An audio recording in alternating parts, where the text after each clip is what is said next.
ஆதி என்னும் பராபரையே, அன்பான மனோன்மணியே, ஜோதி எனும் பஞ்சகர்த்தாலே, சொற்பெரிய கரிமுகனே, தீது நீக்கும் கந்தவளே, திருத்துகின்ற குருநாதர்களே, 18 சித்தர்களே, பண்பான பரமசிவமே, ஒதியே ஜோதிடங்கள் உரைப்பதற்கு நாரவிந்து வடிவாக நல்ல துணை ஆவீரே. உலகில் உள்ள தமிழ் பேசும் அனைத்து நல் உள்ளங்களுக்கும் மற்றும் ஜோதிட சார்ந்தோர்களுக்கும் மூத்தோர்களுக்கும் ஆர்வலர்களுக்கும் மற்றும் இந்த காணொலியை காணும் உங்களுக்கும் ஆஸ்தோராஜின் இனிய நல்வணக்கங்கள்.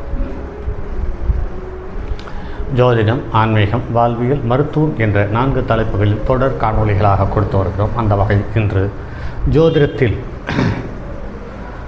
சப்தமஸ்தானம் அல்லது காதல் வாழ்க்கை என்பது சார்ந்த மற்றும் ஒரு பிரிவு. இது காதலிக்க ஆரம்பித்து 7 வருடம் கழித்து பல போராட்டங்களுக்கு பிறகு காதலியோடு சேர்ந்து வாழ்க்கை நடத்துகின்ற ஒரு ஆண் ஜாதகம். இது பொதுவாக ஒரு ஜாதகத்தில் 7ஆம் இடத்தில் ஒன்றுக்கு மேற்பட்ட கிரகங்கள் இருக்கும் பட்சத்தில் அதில் புதன் சம்பந்தப்பட்டிருக்கும் பொழுது, ராகு, கேது, சுக்கிரன், செவ்வாய் சம்பந்தப்பட்டிருக்கும் பொழுது அது காதல் திருமணமாகவோ அல்லது திருமண வாழ்க்கையில் நிறைய குளறுபடிகளை தருவதாக அமைந்திருக்கிறது என்பதை நடைமுறையில் பார்க்க முடிகிறது. அந்த வகையில் ஒரு ஜாதகத்தில் ஒன்றுக்கு மேற்பட்ட கிரகங்கள் வக்ர நிலையில் இருந்தாலும் அல்லது புதன், சுக்கிரன், சனி வக்ர நிலையில் இருந்தாலும் 7க்குரியவன் வக்ர நிலையில் இருந்தாலும் அவர்கள் எடுக்கக்கூடிய முடிவு அல்லது எடுக்கக்கூடிய திருமணம் அல்லது காதலிக்கக்கூடிய காதலி அல்லது காதலர் இவர்கள் எந்தவித சொந்தத்தினுடைய கட்டுப்பாட்டுக்குள் போகாமல் அது எவ்வளவு கடினமான சூழ்நிலையை கடந்தாலும் அவர்கள் வாழ்க்கை துணையை, அதாவது காதலியை அல்லது காதலனை கைப்பிடிக்கிறார்கள் என்பது நடைமுறையில் பார்க்க முடிகிறது. பொதுவாகவே 1, 4, 7, 10ஆம் இடங்கள் வலுப்பெறும் பொழுது பொருளாதார ரீதியாக செல்வாக்கு தரமாக இருக்கிறது. ஆனால் உறவுகள் ரீதியாக பலமான கசப்புகளையும் சங்கடங்களையும் சந்திக்க வேண்டியிருக்கிறது. அப்படி ஒரு ஜாதகம், இந்த ஜாதகத்தில் பிறந்த நாள் சம்பந்தப்பட்ட தகவல் தேவையில்லை. ஏனென்று கேட்டால் இது சமீபத்தில் திருமணமான ஒன்று. இது அவர்கள் இந்த காணொலியை பார்ப்பதற்கும் வாய்ப்பு இருக்கிறது. ஆனால் அதை சுட்டிக்காட்டுவது போல் அமைந்துவிட வேண்டாம். இந்த கிரகங்கள் நிற்கும் நிலை சார்ந்த தகவலை இந்த காணொலியை பார்ப்பவர்களுக்கு அடையாளம் காட்டுவதற்காக மட்டும் இந்த பதிவு. இப்படி இருந்தால் இப்படி காதல் திருமணம் ஆகும் என்பது சார்ந்த அடையாளங்களுக்காக தேடல்களில் கிடைத்த காதல் திருமணத்தில் முடிந்த ஜாதகங்களை மட்டும் இங்கு பதிவுகளாக கொடுத்து கொண்டிருக்கிறோம். அந்த வகையில் இது மேச லக்கணம் அஸ்வினி நட்சத்திரம் 2ஆம் பாதத்தில் அமர்ந்து 5.14 பாகை பெற்றிருக்கிறது. சூரியன் சித்திரை நட்சத்திரத்தில் கன்னி ராசியில் அமர்ந்து 1ஆம் பாதத்தில் 26.17 பாகையில் இருக்கிறது. சந்திரன் திருவோண நட்சத்திரம் 3ஆம் பாதத்தில் 17.48 பாகையில் இருக்கிறது. இங்கு சந்திரன் தன்னுடைய சுயசாரமாகி இருக்கிறார்.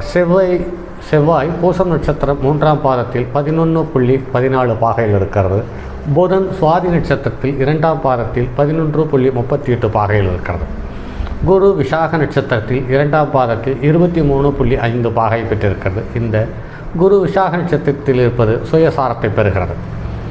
அடுத்தது சுக்கிரன் விசாக நட்சத்திரம் 2ஆம் பாதத்தில் நின்று தன்னுடைய சொந்த வீட்டில் ஆட்சி பெறுகிறது. 24.2 பாகை பெறுகிறது. சனி சதய நட்சத்திரம் 2ஆம் பாதத்தில் அமர்ந்து 12.36 பாகை பெற்றிருக்கிறது. ராகு விசாக நட்சத்திரம் 1ஆம் பாதத்திலிருந்து 22.18 பாகையை பெறுகிறது. கேது பரணி நட்சத்திரம் 3ஆம் பாதத்திலிருந்து 22 பாகையை பெறுகிறது. ஆக மேச லக்கணத்தில் கேது, லக்கணத்துக்கு 4ஆம் இடத்தில் செவ்வாய், 6ஆம் இடத்தில் சூரியன், 7ஆம் இடத்தில் குரு, சுக்கிரன், புதன், ராகு, 10ஆம் இடத்தில் சந்திரன், 11ஆம் இடத்தில் சனி. இதில் பாருங்கள் நண்பர்களே, நிரந்தர வக்ர கிரகம் ராகு மற்றும் கேது, இயல்பான நிலையில் இருக்கக்கூடிய கிரகம் சுக்கிரன் வக்ரம் பெற்றிருக்கிறது, புதன் வக்ரம் பெற்றிருக்கிறது, சனியும் வக்ரம் பெற்றிருக்கிறது. சுக்கிரன் சனி இருவரும் ஒருவருக்கொருவர் திரிகோணத்தில் அமர்ந்து ஒருவருக்கொருவர் தொடர்பு பெற்றார். அதே சமயத்தில் லக்கணத்துக்கு குருவனுடைய பார்வை 7ஆம் இடத்திலிருந்து 11ஆம் இடத்தில் இருக்கக்கூடிய சனிக்கும் குருவனுடைய பார்வை.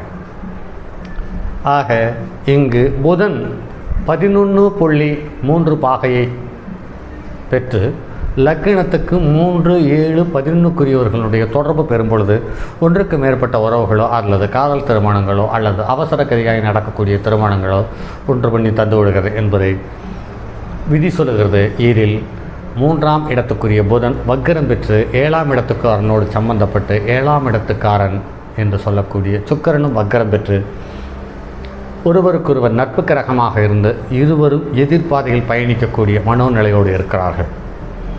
அடுத்து 7ஆம் இடத்தில் இருக்கக்கூடிய ராகு சுக்கிரன் ஏற்கனவே பல ஜாதகங்களில் சொல்லியிருக்கிறோம். ராகு சுக்கிரன் இருக்கும் பொழுது அந்த வீடு ராகுவுக்கோ சுக்கிரனுக்கோ ஒத்து போகக்கூடிய அல்லது நட்பு கிரகத்தினுடைய வீடாக அமையும் பட்சத்தில் இந்த ராகுவும் சுக்கிரனும் சேர்ந்து அவசரகதியாகவோ அல்லது நிதானத்துடன் கூடிய காதல் வாழ்க்கையோ அரங்கேற்றத்துக்கு கொண்டு வந்து விடுகிறது. இருந்தாலும் இந்த ஜாதகத்தில் சுக்கிரன் குருவினுடைய நட்சத்திரத்திலிருந்து குருவோடுவே சம்பந்தப்பட்டிருக்கான். அந்த வகையில் பார்க்கும்போது பொருளாதார ரீதியாக தன்னை விட மேம்பட்ட ஒரு பெண்ணை காதலித்து திருமணம் செய்திருக்கிறார்.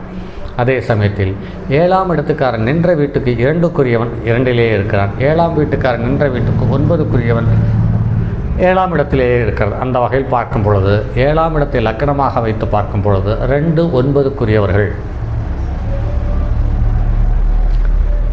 2 என்று சொல்லக்கூடிய செவ்வாய் இந்த 7ஆம் இடத்திற்கு 10ஆம் இடத்தில் தசம கேந்திரத்தில் அமர்ந்து தசம கேந்திராதிபதி சந்திரனுடனுடைய நேரடி பார்வை பெற்று செவ்வாய் நீச்சம் பெற்றிருந்தாலும் நீச்ச பங்க ராஜயோகத்தை அடைகிறது அல்லது நீச்ச பங்க யோகத்தை அடைகிறது என்பதை கருத்தில் கொள்ள வேண்டியதாக இருக்கிறது. ஆக இந்த ஜாதகத்தில் ஒரு தகவலை பார்த்தால் எந்த ஒரு கிரகமும் பாபகர்த்தாரியிலேயோ அல்லது சுப கர்த்தாரியிலேயோ அமையவில்லை. சனிக்கு முன்னும் பின்னும் கிரகம் இருக்கிறது இல்லை. சனிக்கு பின்னால் மட்டும் மகரத்தில், அதாவது கும்பத்தில் இருக்கக்கூடிய சனி மகரத்தில் சந்திரன் சுயசாரம் பெற்றிருக்கிறார். அதற்கு அடுத்தது அசுபதி நட்சத்திரத்தில் லக்கினம் அமைந்திருக்கிறது. அந்த அசுபதி நட்சத்திரத்தை தந்த கேது லக்கினகேந்திரம் பெற்றிருக்கிறது. அதற்கு 1, 4, 7, 10 கிரகங்கள் இருக்கிறது. அது ராகு நின்ற வீட்டிற்கு 1, 4, 7, 10 கிரகம் இருந்து பர்வத யோகத்தை தந்திருக்கிறது. இந்த ஜாதகத்தில் பலகீனம் என்று பார்க்கும் பொழுது செவ்வாய் மற்றும் நீச்சம் பெற்றிருக்கிறது என்று எடுத்துக்கொள்ளலாமே தவிர 6இல் சனி 6இல் சூரியன் அற்புதமான யோகம், 7இல் ராகு கேந்திரத்தில் ராகு அற்புதமான யோகம், 11ஆம் இடத்தில் பணபரத்தில் சனி வக்ரம் அதுவும் அற்புதமான யோகம். ஆக சுவாதி நட்சத்திரத்தில் நின்ற ராகு, விசாக நட்சத்திரத்தில் நின்ற குரு, விசாக நட்சத்திரத்திலேயே நின்ற சுக்கிரன், இவர்கள் மூவரும் இந்த காதல் திருமணத்தை காலம் தாழ்ந்து காத்திருக்க வைத்து செய்து முடித்திருக்கிறது. என்றாலும் கூட இவருடைய ஜாதகம் காதல் திருமணத்தை அங்கீகரித்திருக்கிறது, காதல் திருமணத்தை செய்து வைத்திருக்கிறது என்பதை யோசிக்க வேண்டிய விஷயமாக இருக்கிறது. அதற்கடுத்து இந்த ஜாதகம் இன்னும் எண்ணற்ற தகவல்களை சொல்கிறது. இது மற்றும் இன்னொரு தலைப்பின் கீழ் இந்த ஜாதகம் வர இருக்கிறது. அந்த தலைப்பில் மேற்கொண்ட தகவல்களை பார்ப்போம். அதுவரை உங்களிடமிருந்து விடைபெறுவது உங்கள் அன்பு நண்பன் எம் ராஜரத்தினம். என்னுடைய அலைபேசி எண் 978897299999 மற்றும் ஒரு எண் 9791399649. தங்கமான் மழுவோடேந்தி தன்மதி தலையில் கொண்டோர் மங்கையர் பதுக்கிச் சொன்ன மாமொழி ஜோதிடத்தை இங்கு யாம் உரைப்பதற்கோர் இமை என்னும் பிழை வராமல் காக்க செங்கன் மால்மருகன் யானைச்சரன் பதம் காப்பதாமே.